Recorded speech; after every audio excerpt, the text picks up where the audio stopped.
형제자매 여러분 안녕하세요. 오늘은 1월 6일 금요일 율법과 행함이라는 제목으로 로마서 2장 12절부터 24절까지를 묵상합니다. 12절 무릇 율법 없이 범죄한 자는 또한 율법 없이 망하고 무릇 율법이 있고 범죄한 자는 율법으로 말미암아 심판을 받으리라.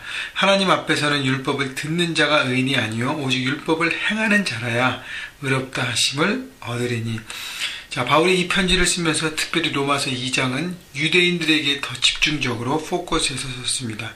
율법이 있고 율법을 알고 율법을 배우는 것, 말씀을 받은 자가 해야 할 일, 가장 중요한 것이 율법대로 말씀대로 살아가는 것을 얘기합니다.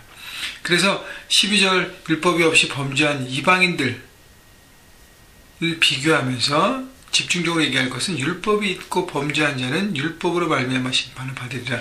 율법을 알았고 배웠고 그 율법대로 살아야 됨을 알매도 불구하고 율법을 지키지 않고 범죄한 사람들은 율법을 통해서 결국 심판을 받게 되는 거예요. 율법을 이미 받은 유대인이기 때문에 더 중요하고 하나님의 사람이고 특별한 선민의식을 갖는 것보다 중요한 것이 말씀을 지키는 것에 대해서 바울은 강조합니다. 그래서 13절에서 하나님 앞에서 율법을 듣는 자가 의인이 아니라 율법을 행하는 자라고 얘기하고 있습니다.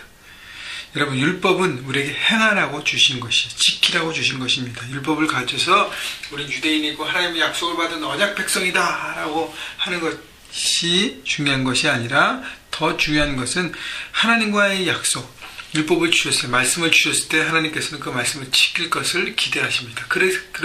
그런 목적으로 주시는 거예요. 그래서 하나님은 언약이니까 쌍방의 계약이잖아요. 하나님은 말씀을 주시면서 나는 이 말씀대로 반드시 이루어 줄 것이다 라고 신실하심을 우리에게 말씀하시고 그 말씀대로 행하고 계시고, 우리는 말씀을 받은 자로 하나님 자가 말씀대로 살겠습니다, 지키겠습니다, 그렇게 살아가는 것입니다. 여러분, 그래서 우리는 율법을 받았습니다. 하나님 말씀대로 반드시 행하십니다. 말씀은 반드시 지켜줍니다. 그러면 우리는 말씀대로 행하는 것이 바로 하나님께서 기대하는 삶인 것이죠. 여러분, 그래서 우리도 이미 크리스천이 되어서 말씀을 받고 이렇게 매일매일 묵상을 통해서 큐티를 통해서 말씀을 알아가고 깨달아가고 하나님 주신 마음을 발견할 때 우리의 최종 목적은 적용이라는 것입니다. 잊지 마시고 말씀을 대로 행하는 것. 내가 말씀을 많이 배웠고 훈련받았고 이것보다 더 중요한 것은 말씀대로 살아가는 적용인 것을 생각하고, 오늘 하루도 말씀을 보면서 나는 구체적으로 어떻게 적용할까를 더 고민하고 생각하면서 발견하고 그 발견된 대로 한 가지씩이라도 적용하는 것이 얼마나 중요한 건지 여러분 깨닫고 그렇게 실천하신 여러분 모두가 되시기를 주님의 이름으로 축원합니다.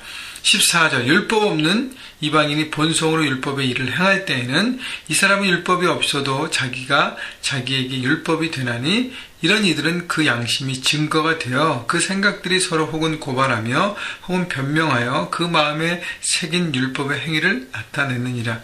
사람은 기본적으로 양심을 갖고 있습니다. 하나님께서 그 마음을 주셨어요. 물론 죄가 들어오면서 그 양심이 파괴됐지만 여전히 갖고 있습니다. 그래서 그 기본적인 양심에 따라서 도덕적인 어떤 그것에 따라서 우리의 삶의 어떤 그 기준이 되는 것이죠.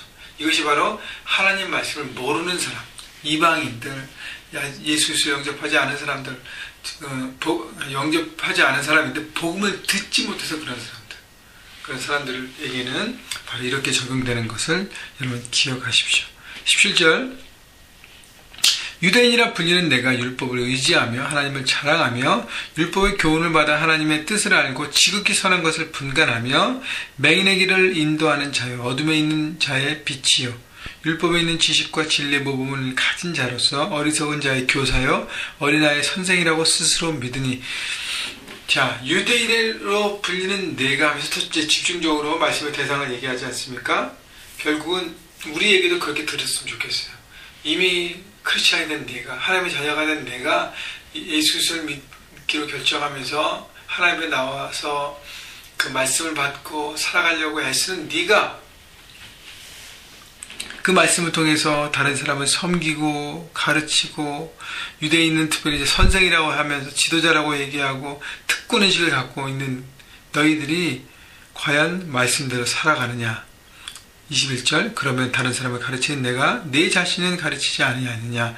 도둑질하지 말라 선포는 내가 도둑질하느냐. 결국은 뭐예요? 말씀을 가르치는 선생이고 말씀을 잘 알고 말씀을 분간하고 쪼개고 막 설명하고 가르치고 하지만 왜 말씀대로 살지 않느냐는 것입니다. 이런 말씀을 다른 사람을 가르치면서 그대로 살지 못하는 것은 더 이중적인 삶이 되는 것이 더 위선자라는 것입니다. 여러분 저도 늘 설교를 준비하고 이렇게 퀄리티를 나누고 말씀을 하면서 가장 제 안에 있는 갈등이 과연 너는 이 말씀대로 지키고 있는가라는 내 안에 하나님의 주시는 음성이에요. 늘 갈등합니다. 그래서 하나님 제가 어떤 자격이 있어서 이렇게 말씀을 전하겠습니까? 물론 악한 영은 그걸 이용하지만 그럼에도 불구하고 말씀을 나누고 제 삶에 이 말씀대로 하려고 노력하고 다시 한번 저를 돌아보고 연약함을 고백하고 다시 한번 주님의 능력 가운데 일어나고 십자가로 용서함을 받고 다시 한번 일어나 최선을 다하여서 움직이는 것이죠. 여러분 그래서요 말씀을 특별히 섬기는 사람들 말씀을 이미 받고 묵상하고 큐티하는 사람들 여러분 우리는요 하나님의 말씀을 받은 사람들입니다. 그렇기 때문에 말씀에 대한 책임 가르치고 올바르게 세우게 하는 책임이 있는데 그 책임을 다하면서 나도 그 말씀대로 행하는 삶을 살아야 하는 것이죠. 그렇지 않으면 23절 율법을 자랑하는 내가 율법을 범함으로 하나님을 욕되게 하느냐. 24절 기록된 바와 같이 하나님의 이름이 너희 때문에 이방인 중에서 모독을 받는도다. 자, 크리스찬으로서 사회에게 삶의 현장에서 다른 사람에게 지탄을 받는 이유는 어떻게 해요? 이미 하나님의 말씀을 받은 자로 말씀을 지키지 않고 오히려 말씀을 모르는 사람보다 말씀을 받지 않은 사람보다 더 악하게 더 거짓되게 살기 때문에 하나님의 이름이 우리를 통해서 가려지는 것이죠. 모독을 받는 것이죠. 여러분 다른 사람들에게 영향력을 미치고 존경을 받는 삶이 되어야 하는 것입니다. 말씀을 지킴으로 저 사람은 다르구나.